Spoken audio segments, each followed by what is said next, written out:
Let's talk about a really powerful idea today. What if strength isn't something you find after you get through all your struggles? What if it's the very thing that actually gets you through them? We're going to explore this idea that joy isn't some far-off destination, but it's actually the very architecture of our strength, especially when life feels, well, unfinished. I mean, seriously, do you ever feel like this? It's that constant feeling of, okay, once I pay off this bill, or, once I fix that relationship, or once I get this whole mess sorted out, then I can finally relax. Then I can actually be happy. It's like we treat joy as this prize we get for finishing all the hard work. But what if we've got it completely backwards? To really dig into this, we're going to jump back in time to an incredible scene from the book of Nehemiah. So picture this. God's people have just finished rebuilding the wall of their city. I mean, this was a huge, physically exhausting job. But now they're all gathered together, and for the first time in ages, they're hearing the law of God being read out loud. And as they listen, something starts to happen. The wall is done. This should be a moment of victory, right? A huge celebration. But instead of cheering, the people are just crushed by the weight of how far they've strayed. Their hearts feel totally exposed. It seems like the perfect time for guilt, for shame, for promising to do better. But what happens next is something nobody saw coming.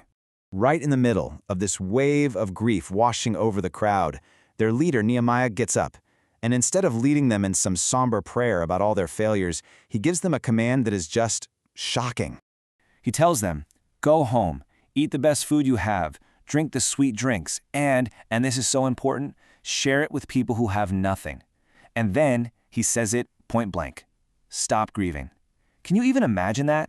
In a moment that feels completely defined by failure, the command is to celebrate. Like right now. And that's the question that just unlocks this whole thing, isn't it? It seems to make zero sense. Why would you throw a party when your heart is breaking over your own screw-ups? Why celebrate when life feels so unfinished and raw? The answer to that question reveals this incredible idea. See, this isn't about ignoring the problems or just slapping a smile on and pretending everything's fine. It's about completely redefining what joy even is and where our strength really comes from. So here's the absolute heart of it. The joy they were told to grab onto isn't some happy-go-lucky feeling about their situation. No, it's a deep, bedrock strength that comes from one single truth, knowing that even with all their failures, God had not walked away from them. The day was holy, not because they were perfect, but because He was still present. And this just lays out the difference so clearly. Most of the time, what we're chasing is circumstantial happiness, right? That feeling we get when the project is finally done, the problem is solved. But this joy of the Lord, that's something else entirely. It's not the prize you get at the finish line. It's the fuel you have while you're running the race. It's the strength you have right in the thick of the mess. Just let that sink in for a second. Joy isn't just some fleeting emotion. It's the framework. It's the foundation and the load-bearing walls that hold you up when everything else feels heavy. It's the actual structure that lets you keep going. Okay, so an ancient story is one thing, but how in the world do we build this kind of architecture in our own lives today? Let's take that wisdom and turn it into a few practical things we can actually do. All right, first, we got to redefine what makes a day holy. It's not a day you get everything right. It's simply any day that God is with you. Second, we practice simple, real celebration, like really enjoying a good meal or a sweet drink. It's a physical act that pushes back against despair. Third, we practice generosity. Sharing with other people actually pulls our focus off of our own mess and connects us to a bigger strength. And finally, we have to intentionally lean into God's presence instead of just obsessing over fixing everything first. This is where it gets really personal. It's about inviting this strength right into our most exhausted moments.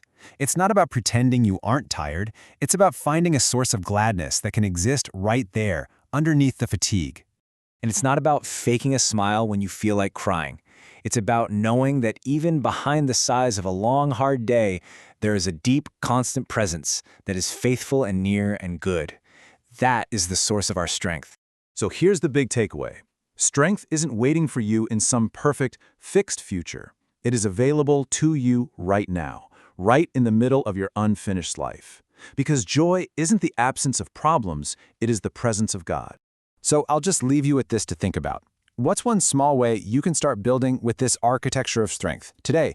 Maybe it's just savoring your morning coffee without your phone. Maybe it's sending a quick text to encourage someone. Or maybe it's just taking one deep breath and remembering you're not alone in this. In closing, if this resonated with you, I'd love it if you'd like and share the link to this. You can find it at www.youtube.com/a dailywisdomy2r. Thanks for hanging out.